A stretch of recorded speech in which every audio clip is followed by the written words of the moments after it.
नानी कर नानी जी, नानी कर नानी जी। नानी जी, आपसे कोई मिलने आया है।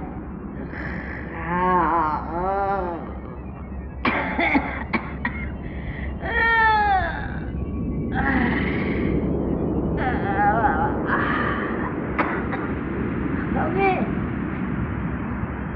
नींद से किसने बेजार किया? आपसे ये मिलने आया है। गोंगलू गोंगलू, सावरी भाई ने तुम्हें हमारे पास क्यों भेजा? करनानी जी, सामरी जी ने कहा है ये शाहे जिन्नात का तिलिस्माती खंजर है, इसको अपने पास संभाल के रखें क्योंकि नस्तूर जिन इसके पीछे लगा हुआ है। अच्छा अच्छा अच्छा, लो इसे हो गया दे दो। मगर ये तो तोता है।